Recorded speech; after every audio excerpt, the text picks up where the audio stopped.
What's up, guys and gals? Welcome back to the Nerd Castle. Today in the world of indie games. It's been almost a year since the last time we covered the Iron Oath, so it's time for us to dive back on in.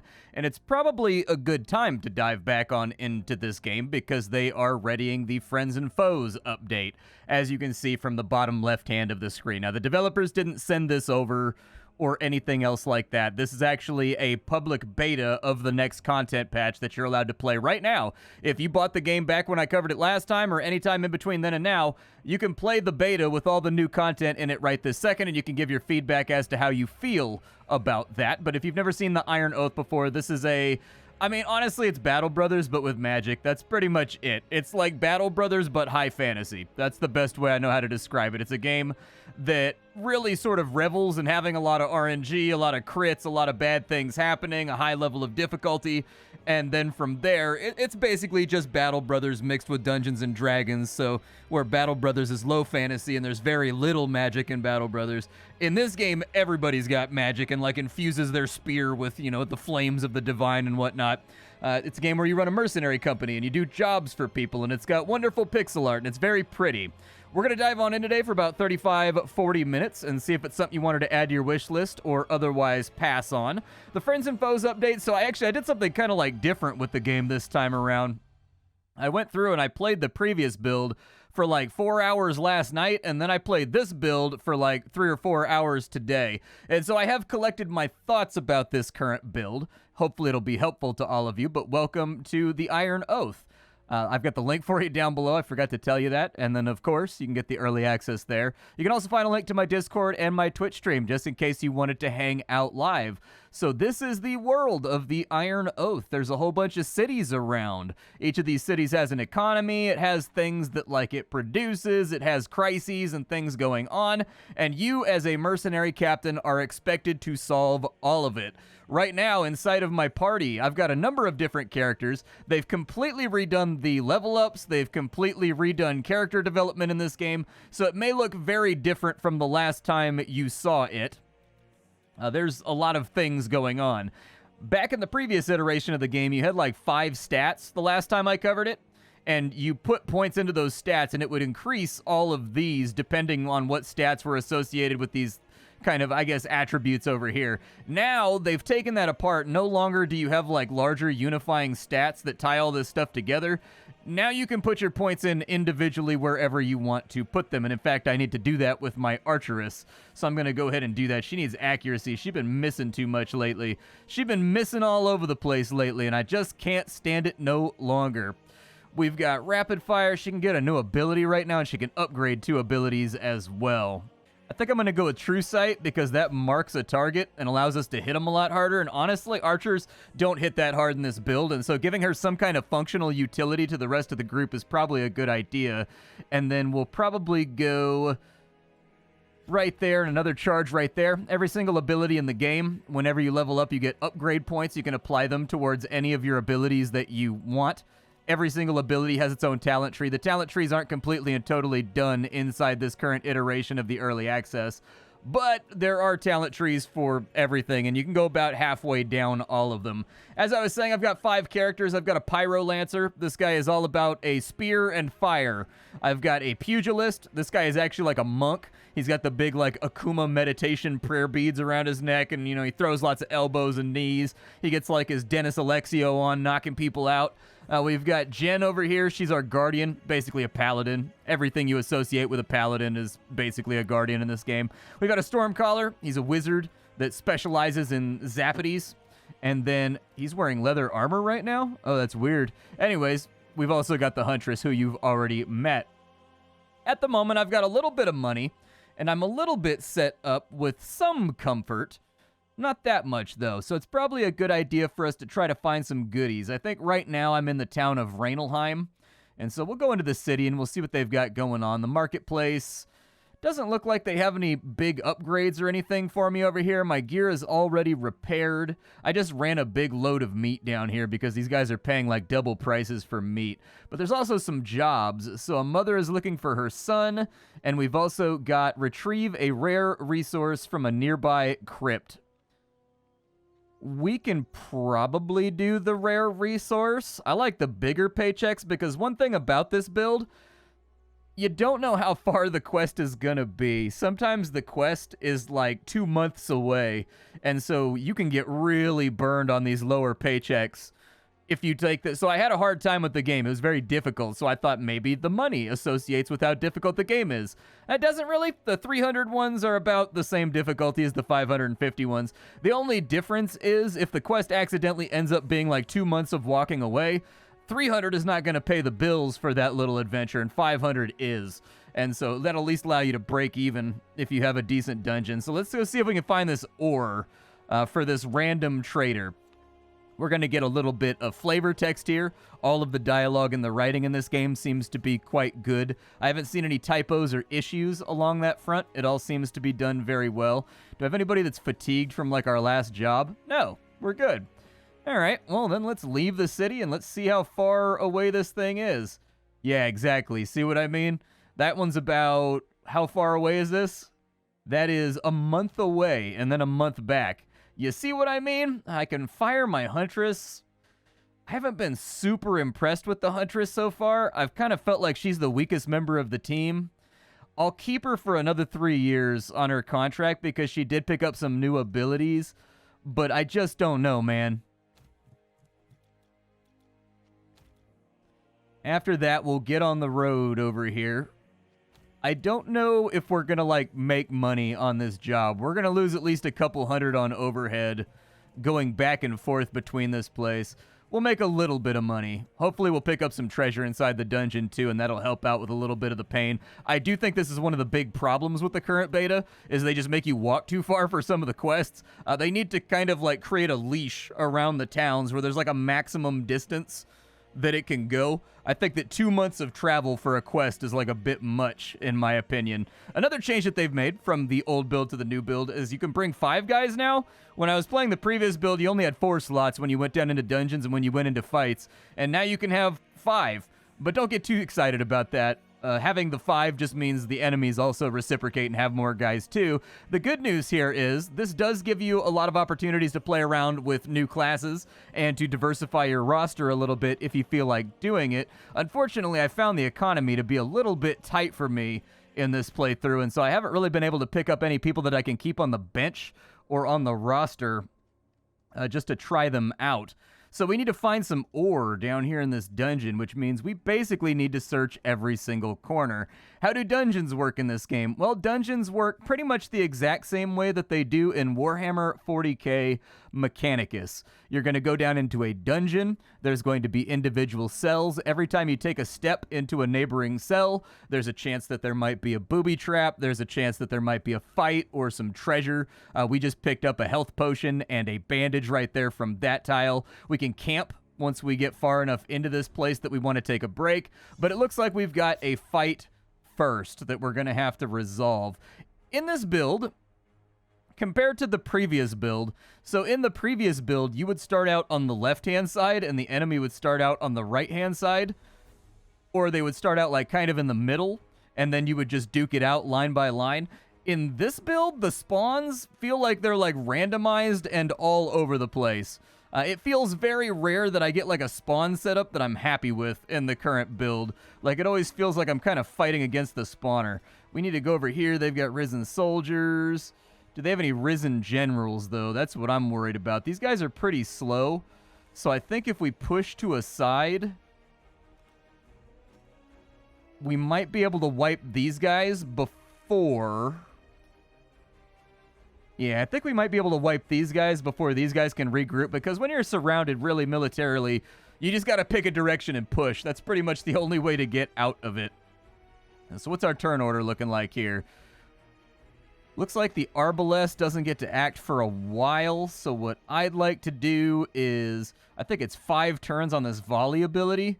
So it's 1, 2, 3, 4, 5. Yeah, we should be able to land that. We may not get the guy in the back, but we can definitely get that guy right there and smoke him up a little bit. I'm going to move my pugilist over to here. We're going to throw out a big kick. This game does a fantastic job with its spell effects and also with its impact noises and the general presentation. The spell effects are good. The attacks feel meaty and weighty. The classes all feel like they are unique and bring their own kind of slice of pie to the table. I start working on him. There are flanking maneuvers in this game, and there are hit chances, in case you were wondering. You are going to want to flank. Flanking in this game is when you have a character on the opposite hex of a character you've already got surrounded. Doing this will allow you to have a 100% chance to hit, and I think it also gives you like a higher chance to... I think it gives you a higher chance to crit or something too. Like, you definitely want to be flanking. Flanking is a big part of this game. If you ignore the flanking mechanic, my personal opinion is that you're going to have a bad time, because the AI is not going to ignore that mechanic. They're going to come after you aggressively and nastily. And if you don't get on top of that, they are going to outrun you in the DPS race, because in this beta, the AI is much more of a threat than they used to be. So this was not an easy game in its previous build. It was a game where you could definitely get smoked. This time around, it seems like they've increased the enemy's damage, so they pretty much hit just about as hard as you do. So if you're not using every single resource you have available in order to win, it's not going to work out very well, I'll tell you that. We have abilities down here in the bottom. Your auto attacks, or like your auto attacks have a chance to miss. None of your other abilities can miss, though, but they have limited charges, and those charges last for the remainder of this dungeon. Until we camp, we don't get those charges back, and so we kind of want to guard these zealously. My experience with the game has taught me that if I don't save my charges for the boss fight, like at the end, I'm going to have just a terrible time, little bro. And so I like to keep lots of resources lined up for when I get to the boss, so that I can just bomb him out with abilities, because the bosses in this game tend to be strapped. They tend to be pretty gangster. Over here, we're going to blind this guy to lower his damage by 50%. Rocks are falling from the ceiling. There are environmental hazards and whatnot that you've got to keep an eye on in this game. They're trying to squoosh my monk, man. How could you? Don't squoosh my monk. You start firing arrows at him and just softening him up. We will send the monk over to here to put a big old roundhouse kick on that guy. We'll bring the mage over to here to finish him off. He did not miss his attack, so that's super good. I've been spending pretty much all of my level ups just adding to people's accuracy. Nothing tilts me more than that right there. Just having an issue. Oh, he's already back? Oh. The skeletons in this game, they revive if you don't kill them off. And so you got to finish them off while they're on the ground. But as I was saying, missing is one of those things that drives me nuts in games like this. And so if I can limit the amount of missing that I'm doing the entire game, it's usually good for my blood pressure and also for my tooth enamel. Oh, that was a big... I didn't know he could do that. Okay, he had an ability that I was unaware of. I didn't know that he could strike that far. You get down there. I don't know where this guy's probably going to go. I feel like he's going to try to run up on me, but I can't, like, promise that. Let's go ahead and light this guy on fire. We'll give him the old blazing lance and put a little burnt. Yeah, he went to where I thought he was going to go. My character has the ability to put a booby trap on the ground that blows up the enemy for like 300 damage. And it's like a big risk, because you give up your entire turn to put that trap down. And when they step on it, it basically insta-gives them, or at least puts them down to like 8% health. And it also instantly cancels their turn when they step on it.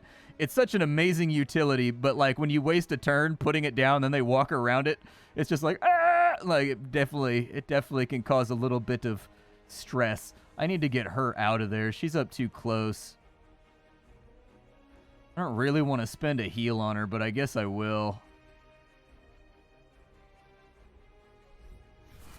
There you go. I'll patch you back up. Feel better.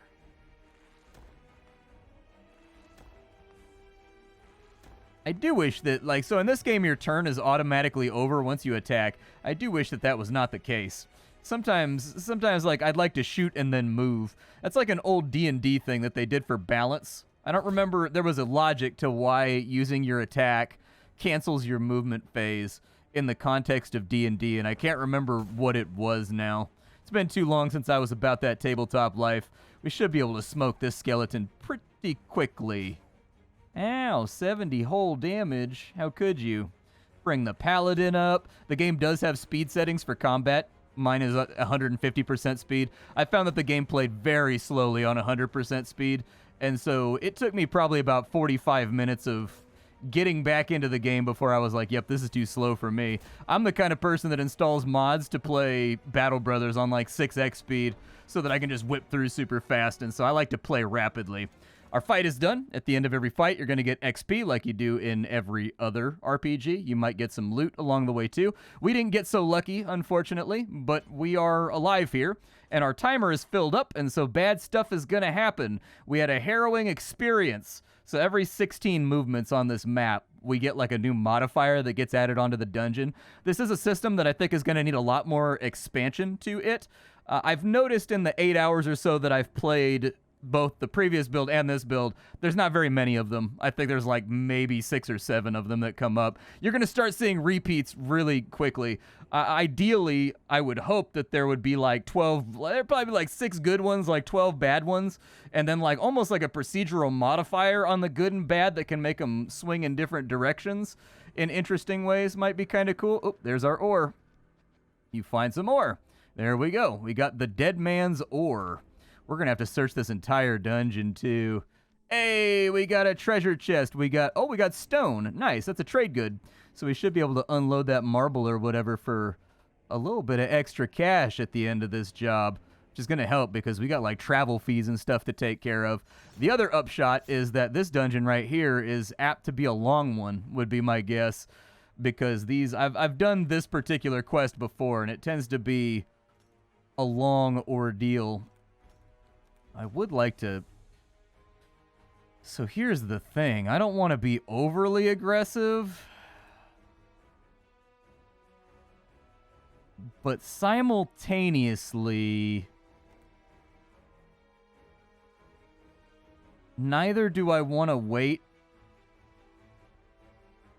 for like this entire battle to meet on the right, because this guy right here with his little arbalist gun, like his little crossbow, he hits for like 200 damage, and so we need him to die like instantaneously at the beginning of this fight. And so I feel like we crowd and we rush the arbalest guy. That's sort of like where I'm at with this idea. We've got a 57% chance to hit. Yeah. Such is life. Another dodge. Wow, that's irritating.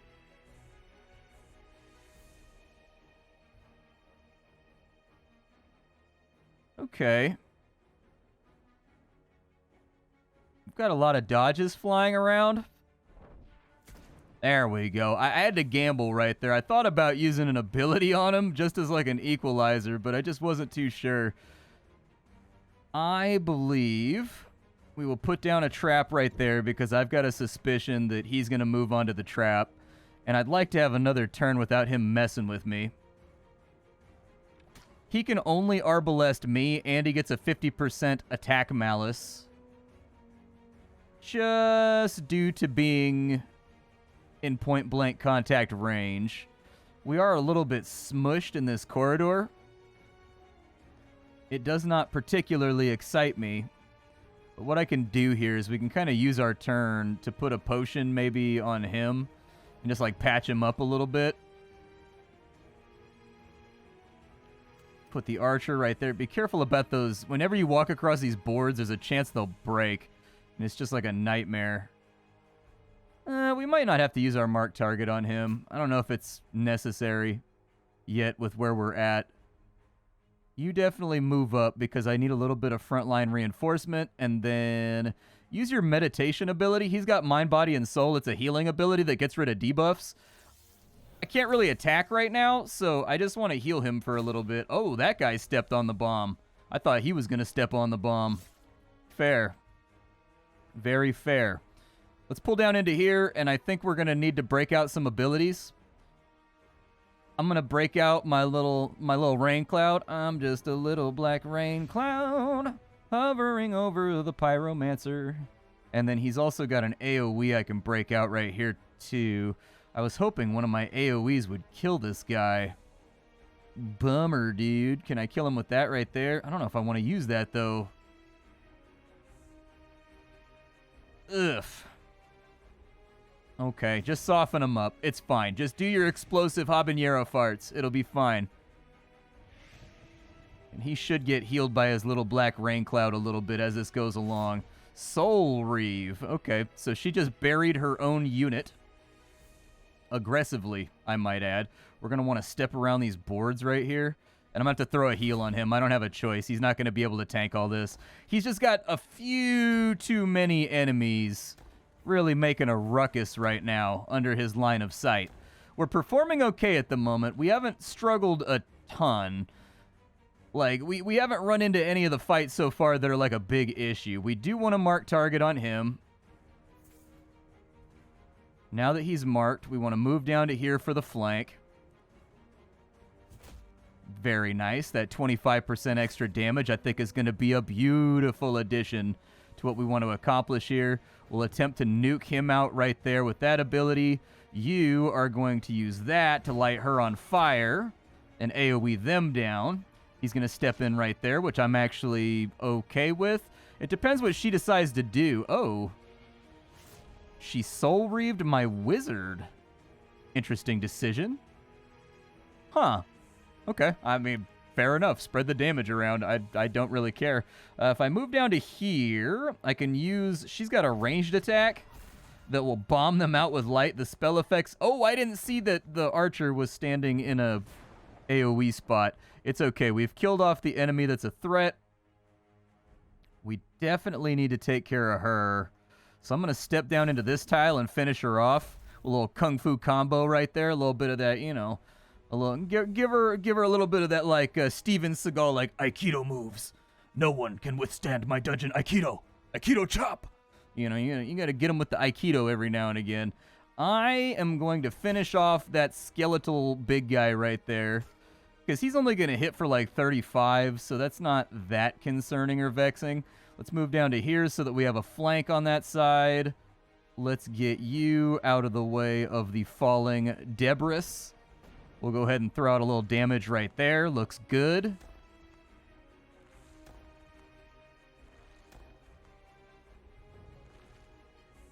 We are going to... Let's just finish the fight. I can heal up with potions and whatnot after this. Perfect. Down he goes. We'll just zap him real quick. And we definitely took a little bit of a scuffing right there. And we got one bandage. Huzzah for us. Bandages restore like 25 health. They're not that great. We've got enemy preparations. We have a higher chance of being ambushed. Lame. Okay, so the higher chance of being ambushed means that the enemy can surround us and get a free turn. When we use consumables for some reason, it adds to our time meter. I don't think that drinking a health potion realistically takes that long. I'm like, hold on, I've got to take 1 hour to drink this tiny flask of red fluid. But it does. So keep that in mind as well, is that while you're healing up and you're using potions and things, you step forward, failing to spot structural weaknesses in the ceiling. Everybody takes 50 HP, and 2 out of 5 of our party members get a serious wound. Bruised ribs, a bruised elbow. These will not be healed until we get out of the dungeon, unfortunately. So there's not too much that I can do about it. That decreases his chance to crit by 5. That's fine. And that lowers his speed. Or her speed. It's not that bad, because she already, like, acts last. I'm going to bandage it real quick and treat these wounds, though, just in case, because I don't want them to get worse. We've got our next ore right here. If we can find one more ore, we are out here, but they're not going to make it easy. It looks like they're going to split us in 2 directions, and we got to decide which direction we want to go in to get our next ore. Left? I don't know. Left was a big old bummerooski. Hey, we got a reprieve. That means we didn't get a bad event on this rotation. It happens from time to time. It's nice.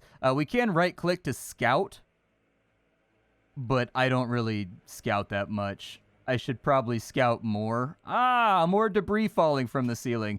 I would like to see... So, like, I brought tools with me, for example. I feel like these events right here should at least give you a chance to, like, pick a party member that can, like, disarm the trap or like a party member that can maybe use the shovels or something to like stop the bad thing from happening. Is that bad? That's probably bad, right?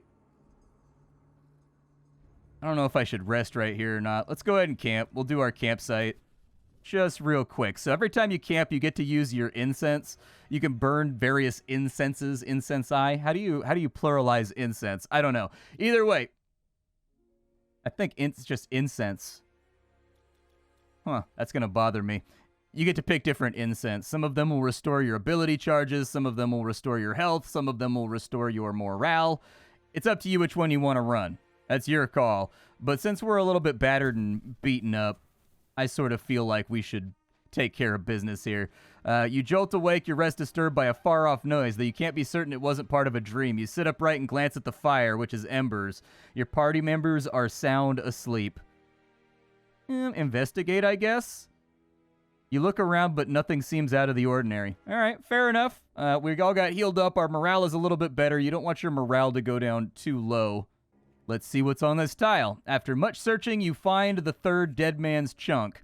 As you take the final piece, you hear a rattling down the corridor. You swivel towards the sound to see a pair of bright green eyes piercing through the darkness of the crypt, growing ever closer. You have awoken something terrible. This place is cursed. Oh yeah, each of your party members, if you go through their character sheet, they've got different personalities. So some of them will be brave, some of them will be like merciful, some of them will be cruel, some of them will be greedy. And the decisions that you make, this isn't like a super fleshed out system in the current build, but the decisions that you make as you go through dungeons and as you deal with kind of political things and as you just do events, different party members are going to expect you to behave to different stimuli in a way that they agree with, and if you do that too little, they'll get mad at you and they'll leave. What kind of bad things are over here? What are we fighting? Oh, I thought we got a good battlefield for a second. Nope. I thought we got like a left to right one. I was about to be excited. I never get to good battlefields. This guy, he's called a Death Lord, and spoiler alert, there's a reason for that. It's because he hurts. He hurts a lot. He's got some pretty serious backup with him, too. Why is his HP... Must be a display bug. Because the meter right there that says Death Lord says he's 1,200 out of 1,200. But on the initiative track, it says that he's missing some. Huh. Alright. I don't know what I want to do here. I feel unsafe.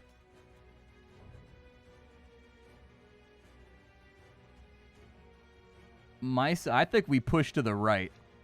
That's what I think we do, is I think we push aggressively to the right-hand side of the map to lock down some of these nerds. And then we just, like, avoid getting smushed, because we move a lot further than they do.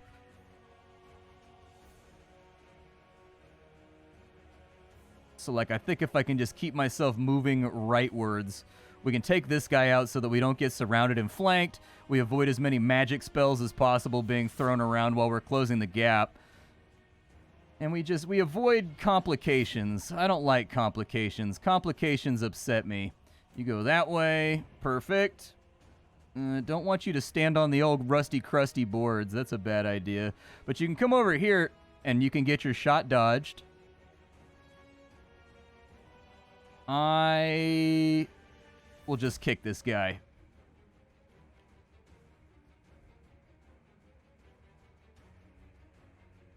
I have, like, sort of a bad feeling about all of this. I feel like this is undoubtedly not going to go the way that I want it to go. So that guy's now dead. They're pushing forward. That guy ended his turn underneath debris. Thank you for just having a dog brain, AI. Appreciate that. Is she going to go next? I was going to say, if she goes next, I can get her out of the way of the enemy lines. We can reform on this side and then push left hard. Hey, they lost one of their guys to a stun. Beautiful. Okay, so reform lines over here. 77 isn't a terrible hit chance. It's better than I'm used to having. He stopped his turn right there. The downside to that is it doesn't matter because he can't be stunned because he's a boss. However, I can knock him around a little bit. Yeah, it's not great. My healer's kind of getting eaten right now. I don't know if maybe you want to, like... Yeah, just, I would say, like, start lightninging guys. Oh, she's gonna move. I shouldn't have did that. That was dumb. I should have done something smart instead of doing something stupid. But I did something stupid. Alright, let's go this way. And maybe put a trap, like, right there. What else am I gonna do? I mean, I guess I have that ability that'll hit him. Let's just put a trap right there, just in case, because I feel like she's going to wheel. Ooh, I was wrong. And she tried to pull me into my own trap. That would have been upsetting. Okay, you need to heal thyself, because you are whoopeth. His lightning bolt is going to hit over here, unfortunately, which is going to be depressing. Yeah, he's immune to being stunned, so we'll just have to settle for the extra damage. Womp womp. My soul has been reaved! Go ahead and mark him up for me. I want that 25% bonus damage on this dude. That's what I want. I don't know if I should get this guy first, or if I should get him first. Kind of hard for me to say. I definitely want the flank over here too, but part of me feels like I should kill off the wizards in the back too. Can I step on my own trap? It says targets who step on the trap. I actually haven't tested whether or not I can step on my own trap. However, it is making me avoid the trap when it walks around instead of just going straight to there. That makes me think that because the autopilot is like totally cool with it, that it actually is like kind of a problem and a threat. Let's light him on fire real quick.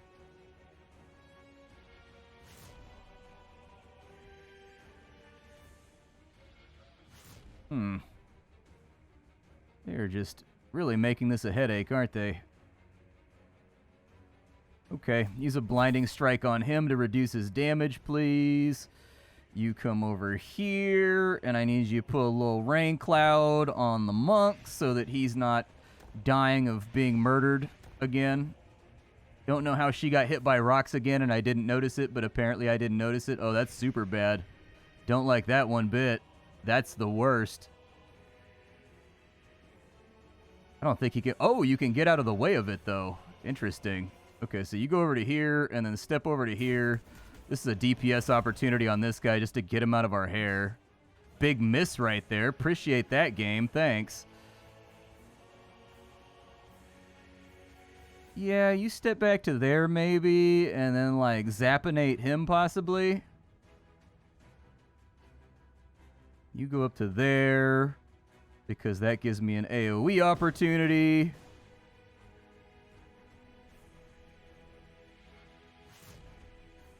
Alright, listen. You guys are beginning to become an annoyance, knocking me all over the place like this. I wish you would stop. I've got to use a heal out here. I've been trying not to heal, just because I'm trying to kill something fast. Like, I'm in like a DPS race right now, and I don't want to lose on account of having a bum leg. Okay, he blew up his own unit. I suppose that's fine. Finish it off real quick so it doesn't get back up. Monk, what do I need from you? I need damage out of you is what I need. Step down to here, hit him. That'll also lock him down in melee so this guy can nuke him again with even more lightning. Unfortunately, I can't step on those boards right there because they might fall through.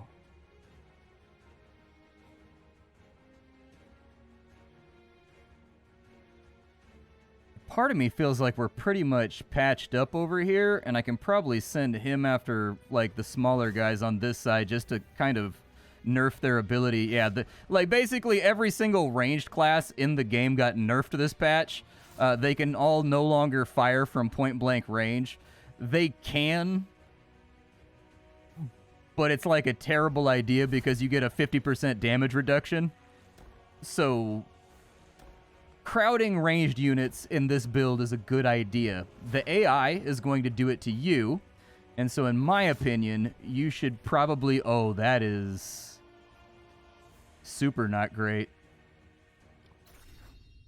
Are they going to die when I kill him, or am I about to get arbalested for like 800 damage? Oh, that's a problem. That's a big problem.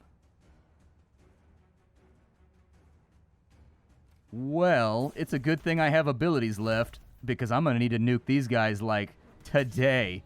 Alright, so you're dead.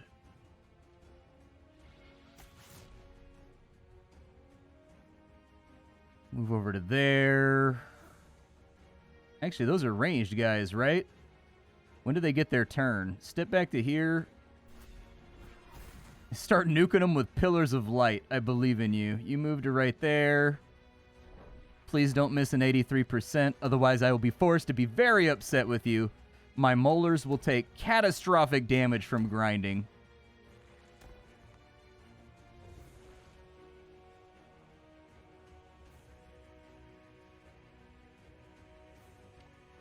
Fire that over to there. Get over to here and maybe try to contemplate some way to eliminate this guy before he gets a turn. I gotta kill his little buddy before he wakes up, though, too. You go down here and finish her. There you go. She'll die of burning on her turn. Perfect. Well, he got a crit, but you can see how bad that would have been. His crit would have been 160, which probably would have almost torpedoed that guy.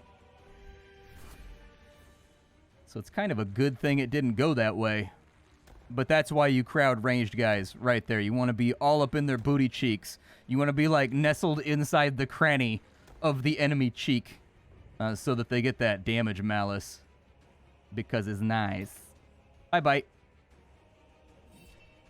That fight could have gone badly. If he had done that summon a little bit earlier, that could have been an issue. So what's our reward here? We got a bunch of level ups.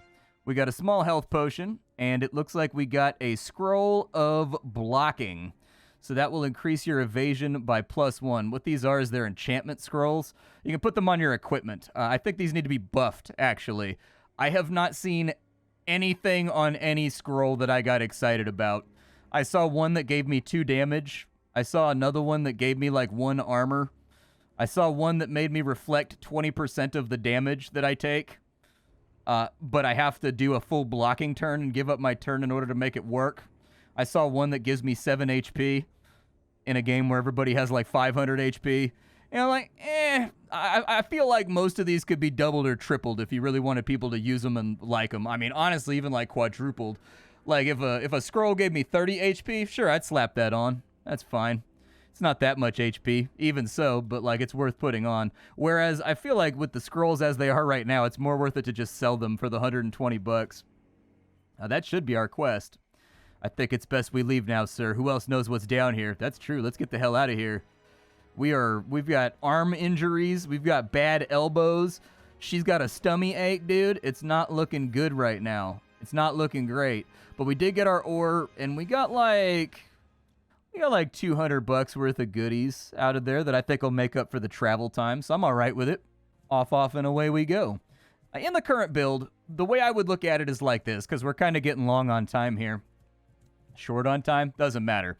With the Iron Oath, this beta build right here is quite a bit more vicious, quite a bit more nasty, and there's definitely a lot of polishing and balancing that needs to be done, so they've introduced a lot of new enemies to the game, and they've messed with pretty much every single enemy, pre-existing enemy in the game's like AI, and also their abilities, and their damage, and everything else, so there's a lot of moving parts to this update, and that's good because it means there's a lot of things changing and there's a lot of things being added and updated. The downside to that is in the process of getting all that content out, my impression, having played the previous build for a couple hours, then playing this build for a couple hours, is that there's definitely stuff in this build that's like a little bit unbalanced. Oh, wow, they paid us a whole bunch of extra trade goods. There are like balance issues, there are little polishing issues, there are things that are going to feel out of alignment with the next build if it's planned on going up soon. So I would definitely jump into the beta, check it out, see if it's for you. For me, playing on the normal difficulty, I found it to be quite hard and quite difficult to get started up. Once I got up to like the level that I am right now, it kind of felt like I was on par with the enemy, but the first couple quests were just brutal. Like they were like Battle Brothers level brutal, where it was just like, man, I don't know if I'm gonna make it. And some people are down for that intensity, some people are not. I don't mind it because I'm a Battle Brothers player, but I will say that this patch definitely feels more difficult than the previous build in a lot of ways. And it may not be for everybody, that swinginess and difficulty. Oh, we've got a rare longbow right there. That's 9 more damage and 3 accuracy. Yeah, I'll take it. I'll take it. I gotta repair all my gear too. There we go. Fix up all the gear.